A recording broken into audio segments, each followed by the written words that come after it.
बिस्मिल्लाहिर्रहमानिर्रहीम, अस्सलाम वालेकुम, welcome back to my channel. आज की इस वीडियो में हम दामन का बहुत ही स्टाइलिश और स्पेशल सा डिज़ाइन लाए हैं। मुझे उम्मीद है कि आपको पसंद आएगा, सो कीप ऑन वॉचिंग। यहाँ पे डिज़ाइन बनाने के लिए हमने बुकरम का एक पीस लिया हुआ है और इसकी इस तरह से लंबाई तकरीबन 5.7 इंचज़ जितनी है और इसकी चौड़ाई जो है हम अपने दामन से 1 इंच ज़्यादा लेंगे। जितना भी आपने दामन रखना है उससे 1 इंच ज़्यादा ले लें तैयार दामन से। अब यहाँ पे हमने मार्किंग की है, एक मार्जिन लाइन लगाई है और उससे ऊपर 4.5 इंच के डिस्टेंस पे एक लाइन ड्रॉ की हुई है। अब इस पे हमने मार्किंग करनी है। सबसे पहले इसे एक साइड से इस तरह से फोल्ड करके एक ट्रायंगल की शेप से बना लेंगे। यहाँ पे एक निशान सा बन जाएगा और उसके साथ स्केल रख के और एक लाइन ड्रॉ कर लेंगे। इस तरह से तिरछी सी लाइन हमने लगा दी है। अब यहाँ से हम इंची टेप की हेल्प से 4 इंच पे एक मार्क लगा देंगे इस तरह से और फिर इसके साथ भी लाइन ड्रॉ कर लेंगे। अब इसी तरह से हमने तिरछी लाइंस ड्रॉ करते जाना है 4 इंच के डिस्टेंस पे पूरे पैटर्न पे इसी तरह से। कुछ इस तरह से लाइंस हमने ड्रॉ कर लिया। अब इन लाइंस पे नीचे से ऊपर की साइड पे हम 5 इंच पे एक पॉइंट बनाते जाएंगे सब लाइंस पे इस तरह से और फिर उस पॉइंट के साथ हम इस तरह से रखेंगे और ट्रायंगल बनाते जाएंगे। ट्रायंगल की शेप इस तरह से हम सब लाइंस के साथ बना देंगे। इस तरह से सारी ट्रायंगल्स हमने बना ली हैं। अब इन ट्रायंगल्स के अंदर हमने डिज़ाइनिंग करनी है। ऊपर वाली जो ट्रायंगल्स हैं इनके अंदर हमने डिज़ाइन बना लेंगे। यहाँ पे स्केल की हेल्प से हम एक बारीक सी लाइन ड्रॉ करेंगे कुछ इस तरह से 0.2 इंच या 0.3 इंचज़ जितनी और उसके बाद हम 0.5 इंच पे पॉइंट्स बनाते जाएंगे और इसके साथ भी लाइन ड्रॉ कर लेंगे।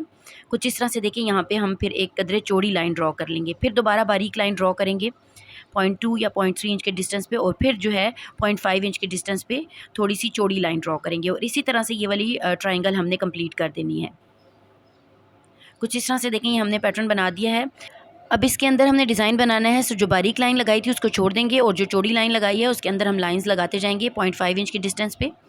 इस तरह से रैंडमली हमने लगानी है, स्केल की हेल्प से नहीं लगाएंगे, इसी तरह से लगा लेंगे। कुछ इस तरह से देखें इसको हम लाइंस लगा के सेट कर लेंगे। अब बाकी की ट्रायंगल्स को भी इसी तरह से सेट करेंगे, इसी तरह से यानी इस पे डिज़ाइन बनाते जाएंगे। यहाँ पे देखें ये सारी ट्रायंगल्स पे हमने इसी तरह का पैटर्न बना दिया है। अब यहाँ पे हम एक लिड ले लेंगे और उसकी विड्थ जो है 3 इंचज़ जितनी है। अब यहाँ से इस कॉर्नर से ऊपर की साइड 2.5 इंच पे इसको रखेंगे और इसके साथ साथ ये शेप ड्रॉ कर लेंगे इस तरह से और फिर इसकी बाहर की साइड या अंदर की साइड पे इसी तरह से एक और शेप ड्रॉ कर लेंगे, एक और लाइन लगा देंगे इसके साथ, ठीक है। अब इसके अंदर हम एक सर्कल बनाएंगे और उसके साथ फिर ओवल शेप की 3 पत्तियाँ बना देंगे। देखिए करीब से देखें तो इस तरह से हमने बना ली हैं। बाकी के पैटर्न पे भी इसी तरह से शेप्स बना लेंगे। कुछ इस तरह से ये सारी शेप्स हमने बना ली हैं। ये पैटर्न हमारा रेडी हो गया है। इसकी दूसरी साइड पे हमने फैब्रिक को पेस्ट कर लिया है। इस बात का ख्याल रखना है कि ये रेशमी फैब्रिक आपने लेना है। अगर शर्ट आपकी लॉन की भी हो लेकिन इस डिज़ाइन के लिए, स्पेसिफिक डिज़ाइन के लिए आप जो है ये रेशमी कपड़ा ले लेंगे और फिर इसके ऊपर अगर आपके पास ऑर्गेन्जा का फैब्रिक है तो इस स्टेज पे आपने इसको तीनों साइड से स्टिच कर देना है, सब साइड से। अब यहाँ पे हम धागा ले लेंगे और पिंक की फैमिली से आपने लेना है। अगर आपके पास एंकर थ्रेड है तो आप वो भी ले सकते हैं और वो लेके हमने बॉबिन में कुछ इस तरह से फिल कर लेना है। इनको हमने इस तरह फिल करना है कि एक एक धागा निकालते जाएंगे और इन सब धागों को फिर इकट्ठा करके और इस तरह से फिल कर लेंगे, ठीक है। इसी तरह से हमने भरते जाना है, बॉबिन में फिल कर लेंगे इस तरह से और ऊपर नॉर्मल थ्रेड। अब यहाँ पे देखें इस तरह से ये हमारे पास पैटर्न है और इसको हमने स्टिच करना है। तो सबसे पहले हम जो ये छोटी लाइंस हमने लगाई हुई हैं ये हमने स्टिच करते जाना है। इनको आप 2 या 3 दफ़ा इस तरह से स्टिच करते जाएँ और फिर आगे बढ़ा लें इस तरह से। इस तरह से आगे बढ़ाते हुए इन सब लाइंस को हमने स्टिच कर लेना है। अच्छा ये लाइंस इस तरह लगानी थी ना आपने कि एक बारीक वाली लाइन को छोड़ के ये जो चौड़ी लाइन थी उस पे हमने ये लाइंस लगानी थी छोटी लाइंस, फिर बारीक वाली लाइन को छोड़ के और फिर जो चौड़ी लाइन थी उस पे हमने ये छोटी लाइंस लगानी थी। आपसे रिक्वेस्ट है कि इस समर्स में इसी तरह के ब्यूटीफुल और स्टाइलिश से डिज़ाइन ला रही हूँ जिसमें दामन के दुपट्टा डिज़ाइनिंग और बहुत सारे आइडियाज़ शामिल हैं। काइंडली मेरे चैनल को सब्सक्राइब करें और बेल बटन को भी प्रेस करें ताकि आइंदा आने वाली वीडियोज़ की नोटिफिकेशंस आपको मिलती रहें। दूसरी साइड से कुछ इस तरह से इसकी लुक होगी। एक लाइन हमने स्टिच कर ली है, बाकी की सब लाइन्स इसी तरह से हमने स्टिच करनी है। कुछ इस तरह से देखिए सारी लाइंस हमने स्टिच कर ली हैं। अब यहाँ पे ये जो बारीक लाइंस हमने लगाई हुई हैं इनको भी हम स्टिच कर लेंगे। एक लाइन पे पहले स्टिच करेंगे बाहर वाली लाइन से, इस तरह से देखें ट्रायंगल की बाहर वाली लाइन स्टिच कर लेंगे, फिर अंदर वाली लाइन भी स्टिच कर लेंगे और फिर चाहें तो इसके दरमियान वाली लाइन भी स्टिच कर लें और अगर ना भी करें तो वैसे भी ठीक है। अब हम इनके दरमियान में भी स्टिच कर लेते हैं, इस तरह से स्टिच कर लेंगे और फिर उसके बाद जो दूसरी बारीक लाइन है उसको भी स्टिच कर लेंगे इसी तरह से। इस तरह से अब दूसरी लाइन को भी स्टिच कर लेंगे। वीडियो पसंद आए तो लाइक और शेयर ज़रूर किया करें और कमेंट सेक्शन में अपनी राय का इजहार ज़रूर करें कि आपको मेरे डिज़ाइंस कैसे लगते हैं और एक प्यारा सा कमेंट करके ज़रूर बताया करें। देखिए इस तरह से हम सारी लाइंस स्टिच कर लेंगे। कुछ इस तरह से ये हमने स्टिच कर लिया है और दूसरी साइड से इस तरह से इसकी लुक है। और अब हमने ये जो दूसरा पैटर्न बनाया हुआ है इसको भी हम स्टिच कर लेंगे। बाहर की साइड से पहले स्टिच करेंगे इस तरह से और फिर अंदर भी फिलअप कर देंगे। कुछ इस तरह से ये हमने फिलअप कर दिया है और इसको अब देखें तो कुछ इस तरह से है इसकी लुक, ठीक है। ये पिंक पे पिंक है इसलिए इतना नज़र नहीं आ रहा, लेकिन ये जब इस पे कट वर्क बन जाएगा तो ये बहुत ही स्टाइलिश बनता है। अब यहाँ पे देखें इसके अंदर जो हमने शेप्स बनाई हुई हैं उनको भी हम स्टिच कर लेंगे।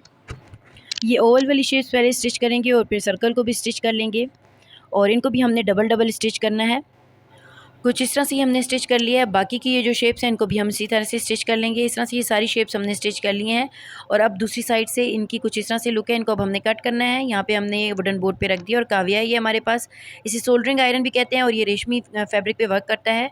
सो यहाँ पे इसको हम इस तरह से बाहर की जो हमने शेप्स बनाई हैं इनके अकॉर्डिंग हम कट करते जाएंगे। फैब्रिक को कट करेंगे और धागे को कट नहीं करना, एहतियात से इसे हम कट करते जाएंगे। कुछ इस तरह से देखें, इस तरह से हम सारी शेप्स के अकॉर्डिंग बाहर से कट कर लेंगे। सो इस तरह के लेटेस्ट और यूनिक डिज़ाइन अगर आप देखना चाहते हैं तो मेरे चैनल का विजिट करें, वहाँ पे आपको इस तरह के बहुत से अच्छे आइडियाज़ मिल जाएंगे। उसमें मैंने दामन के भी काफ़ी डिज़ाइन बनाए हुए हैं और चॉक्स के भी। पसंद आए तो लाइक और शेयर ज़रूर किया करें। यहाँ पे देखें इस तरह से हमने कट कर लिया है। इस फैब्रिक के हिस्से को हम अलग कर लेंगे। सो यहाँ पे देखें कुछ इस तरह से इसकी शेप है। अब यहाँ पे अंदर से इस तरह से हम कट करते जाएंगे कि जो ब्लॉक्स हमने बनाए हुए हैं इनको भी हम कट करके फैब्रिक को निकालते जाएंगे और धागे को कट नहीं करना। ये जो बस सिर्फ हमने ये ब्लॉक्स बनाए हुए हैं इनको हमने कट करके निकालते जाना है। इस तरह से देखें फैब्रिक के हिस्से को हम निकालते जाएंगे इस तरह से और यहाँ पे ये कट वर्क बनता जाएगा। चिकनकारी स्टाइल ये कट वर्क है और बहुत ही स्टाइलिश लगता है। सो यहाँ पे देखें इसको हम नीट कर लेंगे और इस तरह से ये एक लाइन हमने कंप्लीट कर ली है और इसकी कुछ इस तरह से लुक है। अब यहाँ पे सारे ब्लॉक्स को हमने इसी तरह से कट करते जाना है और कट करके इस तरह से फैब्रिक को निकालते जाएंगे। सो इस तरह से एक्स्ट्रा फैब्रिक को हटा देंगे और अब दूसरी साइड से देखें तो कुछ इस तरह से इसकी लुक होगी। अब ये जो दूसरी शेप हमने बनाई थी इसको भी हम अंदर से कट कर लेंगे, सर्कल को अंदर से कट करेंगे और फिर ओवल शेप को भी इसी तरह से कट करके और फैब्रिक को निकाल लेंगे। बाकी इसमें और कट नहीं करना है। इस तरह से ये कट कर लिया हमने। तो अब देखें कुछ इस तरह से दूसरी साइड से इसकी लुक होगी। इसके ऊपर की साइड पे भी हम काविया कर लेंगे ताकि धागे ना निकलें अंदर से। और देखें कुछ इस तरह से कंप्लीट हो गया है। अब यहाँ पे आगे हमने इसी तरह से कंप्लीट करते जाना है। सो इस तरह से सारे को कट करके और हमने कंप्लीट कर लिया है और दूसरी साइड से देखें तो अब इसकी इस तरह से लुक है और ये बहुत ही स्टाइलिश सा पैटर्न रेडी हुआ है। इसे आप स्लीव्स पे भी बना सकते हैं। सो अब इस पैटर्न को हम अपने दामन के साथ अटैच करेंगे। सो यहाँ पे ये हमारे पास शर्ट है और शर्ट को हमने स्टिच किया हुआ है। इसकी चॉक्स और दामन हमने बनाए हुए हैं पहले से।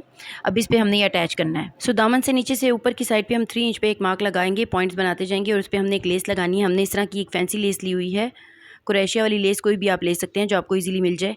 और यहाँ पे इसे इस साइड से भी हम चौक की इस साइड पे भी फोल्ड करके और पिन अप कर देंगे और इसी तरह से दूसरी साइड पे भी हम इसे कट करके और फिर इसे फोल्ड कर लेंगे दूसरी साइड पे और पिन अप कर देंगे। देखें इस तरह से आप अगर चाहें तो चॉक्स बनाने से पहले भी ये लगा सकते हैं, या आप पे है कि जैसे आपको आसान लगे। अब यहाँ पे हमने ये जो पैटर्न बनाया था ये पैटर्न भी इसके साथ हम पिन अप कर देंगे। इसे भी हमने इसके साथ स्टिच करना है। सो इसे दोनों साइड से हम टर्न करेंगे और फिर इसको पिन अप करते जाएंगे, इसी तरह दूसरी साइड से भी, और फिर इसे हमने स्टिच करना है। दोनों साइड से भी हम स्टिच कर लेंगे और लेस के ऊपर भी हमने इसी तरह से स्टिच करना है। अब यहाँ पे हमने स्टिच करना है, वहाँ से शुरू करेंगे जहाँ से हमने लेस लगाई हुई है और इसके साथ साथ स्टिच करते जाएंगे ऊपर तक लाके और इसे टर्न करेंगे जहाँ पे हमारा पैटर्न ख़त्म हो रहा है और उसके बाद दूसरी साइड से भी इसी तरह से स्टिच कर लेंगे और इसे मजबूत कर लेंगे। आप ये लेस और पैटर्न पहले भी स्टिच कर सकते हैं और स्टिच करने के बाद चॉक्स बना लें और दामन बना लें, तो जैसा आपको इजी लगे इसी तरह से दूसरी चॉक भी बना लेंगे। कुछ इस तरह से ये दोनों चॉक्स हमने बना लिए हैं, इनको हमने सेंटर से भी स्टिच कर लिया है। लेस की शेप के साथ साथ हमने स्टिच करना है और ये जो पैटर्न है इसे ऊपर की साइड से भी स्टिच कर लेंगे और इस साइड से भी हमने स्टिच कर लेना है। ठीक है, इसको मजबूती से हमने स्टिच करना है और ऊपर की साइड पे आप स्टिच करके ऊपर लेस भी लगा सकते हैं। वैसे इसके एजेस हमने सिक्योर किए हुए हैं, लेकिन इसके बहुत तरीके हैं। इस पैटर्न को ऊपर की साइड पे आप फोल्ड करके भी लगा सकते हैं और उसके ऊपर लेस भी लगा सकते हैं। सो इस तरह से ये डिज़ाइन हमारा कंप्लीट हो गया है। मिलते हैं नेक्स्ट वीडियो के साथ, तब तक अपना बहुत ख्याल रखें। ओके, अल्लाह हाफिज़।